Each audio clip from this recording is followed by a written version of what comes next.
Hello everyone, this is Yash Kumar and welcome to my channel again.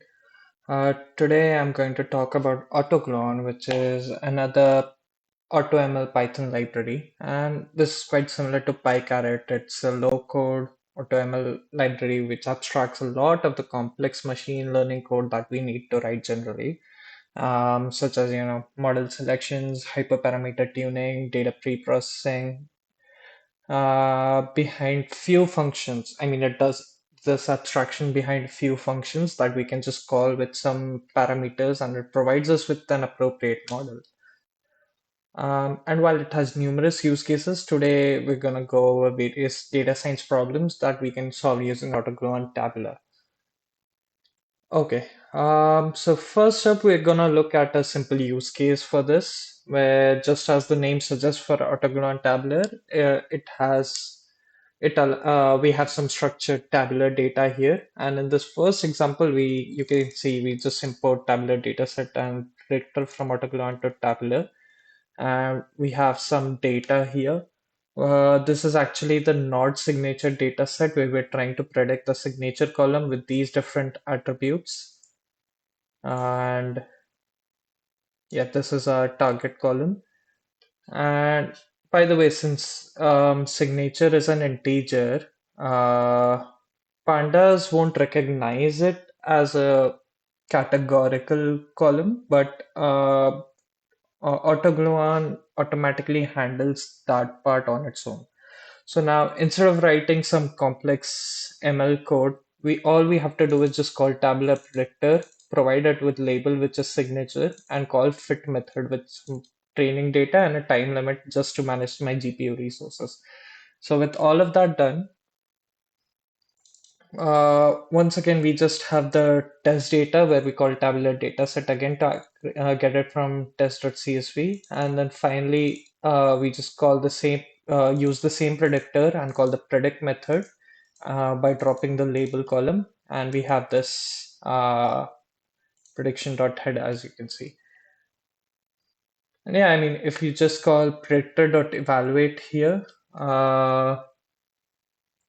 yeah, I mean, once you call predictor.evaluate, it just performs, it just gets some sort of metrics based on the testing that it has done. And finally, you can also call this really cool method called predictor.leaderboard, where you get like all the different models that it used to train and what kind of metrics we can see for the same. So as you can see, there's quite a lot of metrics, and yeah, it's quite useful and allows us to do a lot of training in a matter of minutes, as opposed to if we had to write the code for each and every one of them separately. Okay, yeah. Now next up, we're using the tabular module for the pet finder data set here, and it contains some multimodal data with tabular information about the animals as well as images. And what we're trying to do is we're trying to predict the adoption speed column in this case.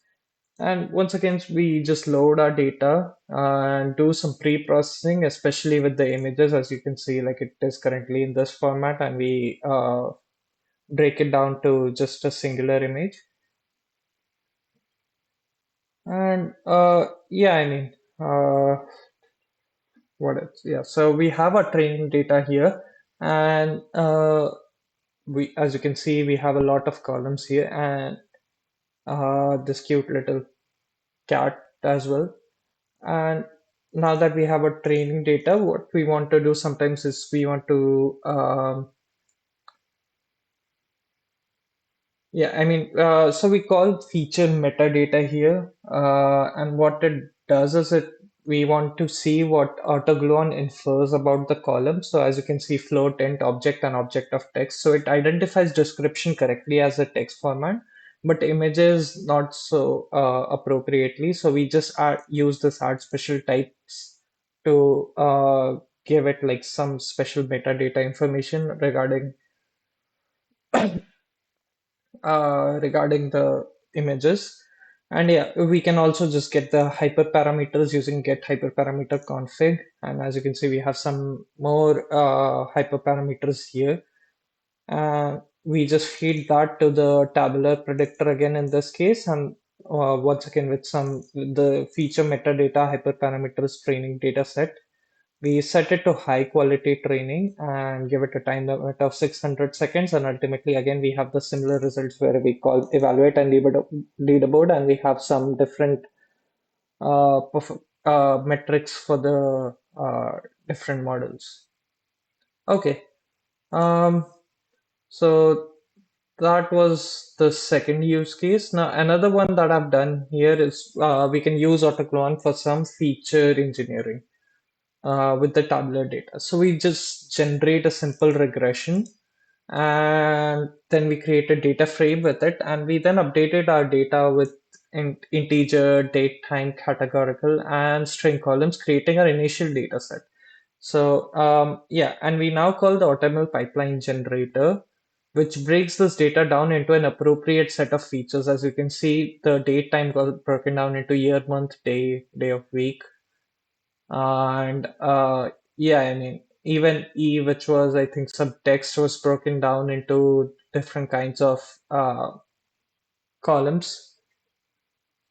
Yeah, I mean, so it performs a lot of feature engineering automatically instead of us having to decide which features to create based on the data set after viewing the data set. And I think that's quite a cool feature. Again, it saves a lot of time if you just call this instead of doing the whole thing. And again, now that we have this done, we can just add the target column and call the tabular, which was in DFY, call the tabular predictor with the label, and specify the GBM as one of the hyperparameters, the time limit. We give it the feature generator as well, which is what the this thing was, the AutoML pipeline generator, feature generator. And after training, yeah, I mean, uh, yeah. So we have done the training here, and a cool thing to note here is actually that even though there are only five unique columns in column B, which is what we're, I think column B is this one, right? So the integer one that we had taken. So even though there are only five unique values, it didn't automatically convert it to a category. So now we're just doing the whole step again, but now setting that particular column as a category. And yeah, I mean, we're also adding some non or null columns, perhaps you could say. Uh, and as you can see, I mean, like with all of that, it's able to handle it entirely. And it also has some unique, what do you say? Like it's able to handle all of these things. And another thing is like, finally, we can also customize it, as we can see here, the pipeline feature generator, by providing it like a maximum categories of 10, and so that we don't have to uh, keep a lot more categories and focus only on the 10 important categories by removing the niche ones. And yeah, I mean, like just the feature generator in general allows you to customize what you have and does a lot of things automatically that we might have to do manually each and every time. And that saves again a lot of time. And yeah, up next for this one, we're using the IEEE fraud detection data set from Kaggle. So one cool feature is that by using the Kaggle command, we can access the competition data sets directly. And we just need some extra steps such as generating a kaggle.json, which I had uploaded here. You can do it from your profile page on Kaggle website. And in a couple of seconds, we have a really large data set uploaded to our Google Colab. And it's generally available in Google Colab files. It downloads it there. And then after unzipping it and everything, we just create a training data set. So there's two data set files here, sort of. So identity and transaction. So these both contain information regarding the fraud detection data set. And what we need to do is we need to merge both of them on transaction ID. And yeah, so we have quite a lot of rows here with 434 columns.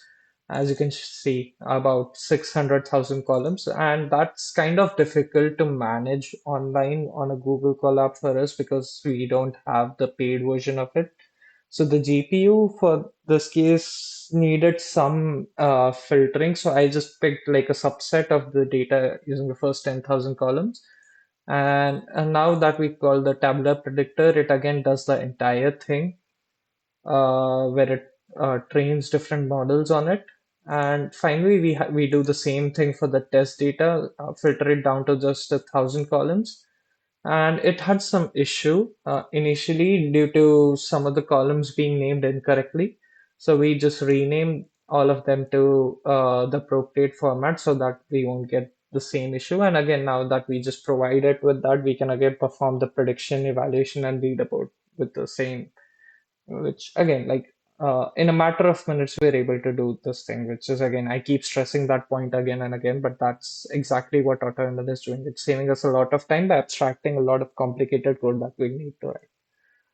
And finally, we also have the California housing data set, but in this case, we'll be using, okay, so quickly, just we're using, again, the Kaggle command to download the data set, and we're just upgrading some of the upgrading and installing and uninstalling some of the versions of the AutoGluon library uh, due to manage some of the incompatibilities with sorry, not Kaggle, with Google Colab.